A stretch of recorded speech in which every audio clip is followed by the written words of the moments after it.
بسم الله الرحمن الرحیم. تاسو ټولو ته سلام وایم، ستړي مشئ. ډیرو درنو عزتمنو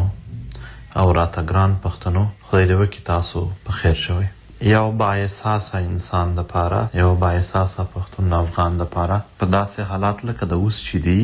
ډیر د یو ذهني تکلیف دور دی. ولې یو څوک چې د خپله خاوره، دا وطن خپل وطن، خپل ځان شماري، او دا ملت، دا اولسونه خپل ځان شماري، څنګه به یې زړه نه دردیږي هره ورځ چې دی ویني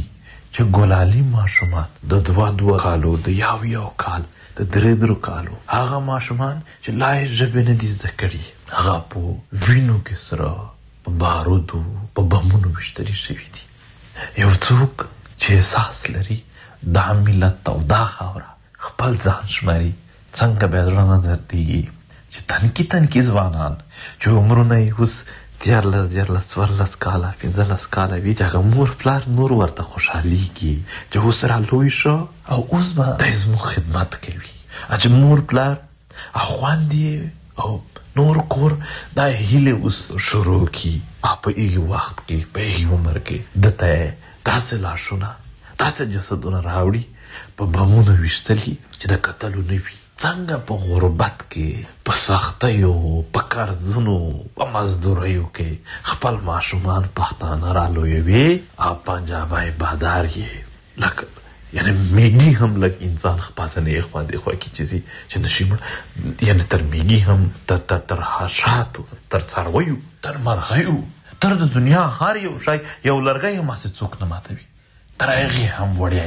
وینې تویوي، مړوي، تباه کوي، بربادوي،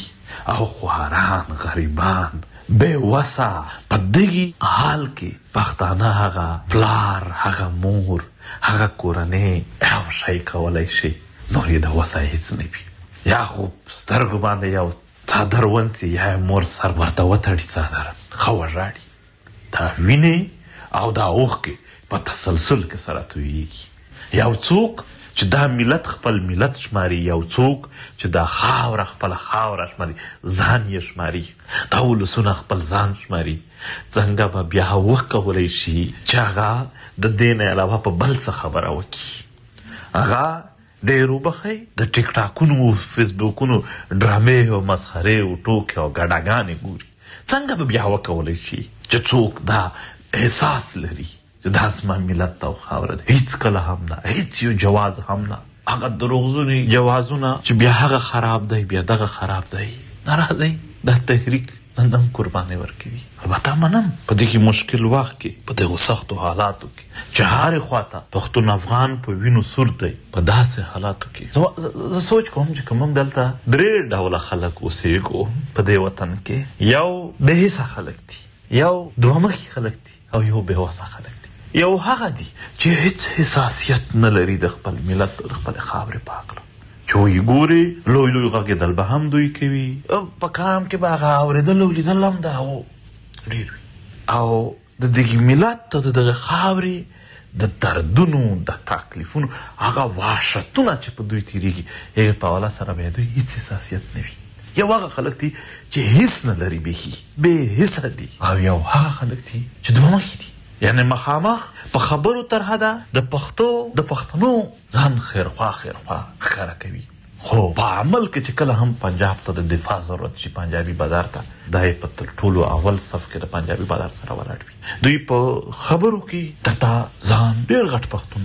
یادوي، خو البته په اعمالو کې د د عمل نه پنجابي بازار ته یوازې د په دې خاوره باندې قبضه ته، تسلط ته، استعماریت ته یو سیاسي تحفظ وي، یو قوت وربخل وي.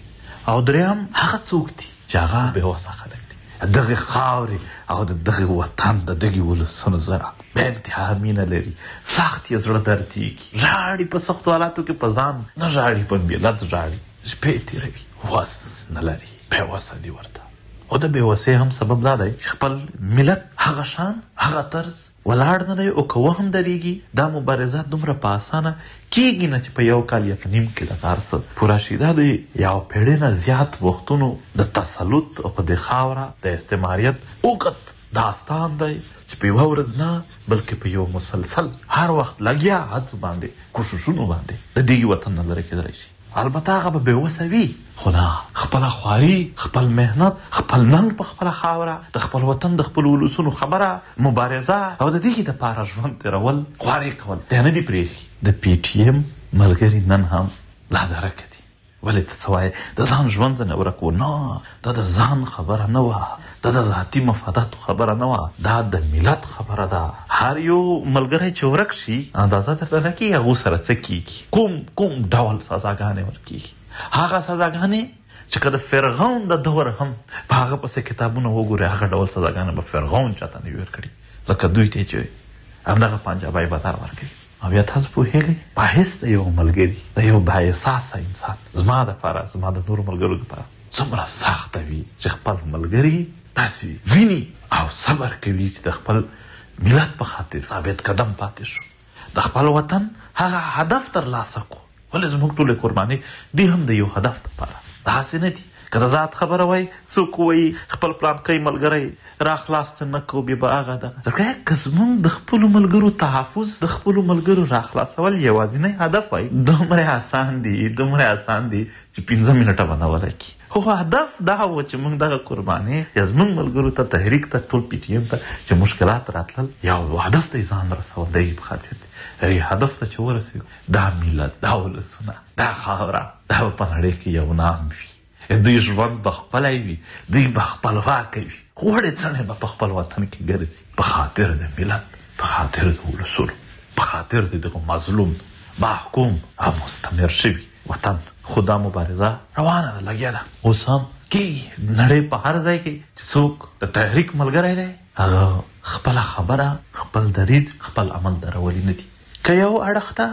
د مایوسۍ اسباب هم شته په دې وطن کې، خو په بل اړخ باندې چې زه د تحریک د خپل تحریک هغه څه چې ډېر څه بهر نشي پیدا کېدلی هغه هڅې او کوششونه وینم، نو بیا یقیني شم هغه د تحریک ملګري وینم چې خواري کوي مینه، بیا یقیني شم چې هو دا سمه خبره ده چې موږ باندې به سخت مشکلات تیر شي. دا صحیح وایي چې موږ به ډېر زیات تکلیفونه تیر کړو، ډېر زیات دردونه به وزغمو. هغه خلک چې د اسانې لارې دعوتونه راکوي واقعا د هغو دغه تشویش سم دی چې ډېر مشکلات وي، خو زموږ بیا دغه پیشنګویي مو هم سم دی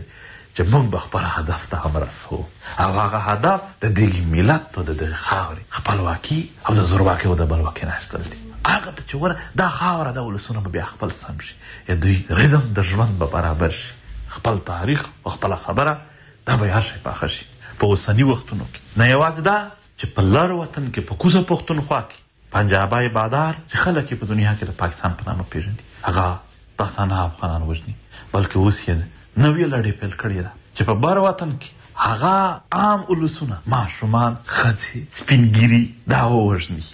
ځکه چې د نوې ټیکه اخیستې د جنګونو جنګ د دوی ضرورت دی. ویې ګورئ له هغې خوا ورسره د جنګ ماحول څوک نه جوړوي، خو د دغې خوا سړی لګیا دی مسلسل په ډېر لوی منافقت سره جنګ په مخ وي. میاشت مخکې هم د دغې پاکستان جیلي واکدار شهباز شریف تو دغه او قطر ته تللي وو، په دې باندې یو سیمینار کولو چې د قطر په خاوره بل ملک ولې تیری کوي. دا غلطه ده، د انټرنیشنل لاز خلاف ده، او سمه خبره کوي، خو منافقت خو مه کوه. دغه خبره بیا دلته دغه کار چې کوم هلته اسرائیلو کولو د بل وطن په خاوره تجاوز کولو همدغه بهانه وه چې ترهګر ورنم. نن دلته هماغه بهانه هغه خبره هغه کار ته خپل کوي. په تا خو په اسرائیل کې فرق څه شو؟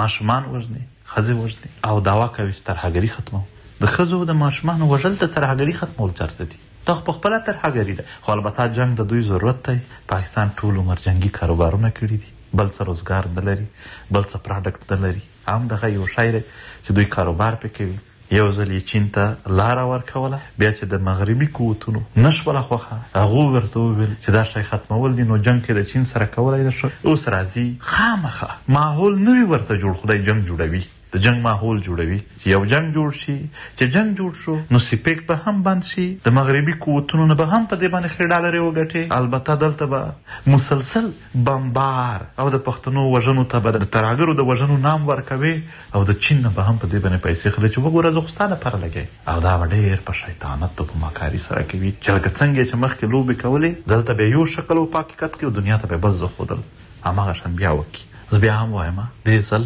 دا ملت ویښ دی که ټول نه وي یو ډېره طبقه یو غټه طبقه سنجیده ده په خپل ملت یې زړه دردېږي په خپله خاوره یې زړه دردېږي یو ملي تحریک لري یو ملي تنظیم لري ټیک دا وخت به ولګي وګورو به چې ته هغه انجام ته کیسه رسولی شې چې کوم تا فکر کړی دی که نه انجام به ستا برخلاف سي نو محترمو ورونو خویندو ټولو پښتنو افغانانو د خپل مبارزې نه د خپل دعوې نه د خپل دریځ نه د خپل ملي حرکت او ملي فکر نه چې هېڅکله نه مایوسه شئ او نه پر شا شئ موږ واقعا یو غټه لوبه څوک په دې خاوره کول غواړي یو غټه تیاري ورته کوو او یو غټ تاریخ پرې جوړوو داسې ګزار داسې تاریخ داسې عمل چې زموږ د راتلونکي ټولو نسلونو ژوند ورسره ښه شي اما په اروپا کې لندن کې په 9 دسمبر باندې کوم د پی ټي ایم لخوا جرګه ده په هغه کې به هم تفصیلا خبره هم کوو تاسو ټول باید زحم ورته وکئ کمپین نورالله ترین حنیف پرسین او نور هغه ملګري چې لادرکه دي هغه ملګري چې په قید کې دي د هغو یاد مه هېروئ د دښمن په پنجرو کې ناست ستاسو په مینه ستاسو د مینې پر دعوا ستاسو د دغې ملت دپاره مبارزه کوونکي دغه د وطن بلبلان دا یوه ورځ هم مه هېروئ هره ورځ د دوی په متعلق باندې څه لیک ویل کوئ ما د وطن دغه ماشومان چې په تیرا کې په وزیرستان کې په باجوړ کې لکي مروت کې په کویټه کې شرانو کې یا دخوا نورو سیمو کې یا په خوست کې په کونړ کې یا په نورو سیمو کې چې کوم وژل کېږي شهیدان کېږي هغه هم هېڅکله مه هېروئ ډېر به مو خلک په دې ستړي کي چې د خبرو نه څه نه جوړېږي تاسو د خلکو خبرو پسې مه ځئ هغه معنا هغه خلک دي چې ټوله ورځ به خپل بیا یو ذاتي روزګار وي هغه وکړي ماشومانو سره به وخاندي راوخاندي اما فیسبوک به خلاص کړي ښه ډېرې مسخرې به وګوري اخر چې د وطن یوه خبره واروي کنې هلته به راشي کمنټ به وکړي او هغه خلکو ته چې په ګراوند موجود دي وینې څاڅي اوښکې څاڅي په پنجرو کې ژوند تېروي لا درکه دي ورک دي کدیان دي شهیدان دي هغو ته به مشورې ورکړي چې تاسو څه وکړئ هغه د عمل خلک نه دي هغو خبرونه تېر شئ هغه پرېږدئ د خپل ملت د خپل خاورې د خپل تنظیم او د خپلو ولسونو د غم و درد خبره کوئ دا بې اثره نه ده د قامونو د وطنونو تاریخونه په یوه ورځ نه دي بدل شوي همداسې مبارزه کوي اچانک د ډېرې مبارزې په نتیجه کې چانسونه ورته برابر شي خپل وطن هم وګټي خپل ملت هم وګټي خپله خاوره هم وګټي خدای مو تعالی باد لره خدای مو خوشحال لره په خیر شه اوسئ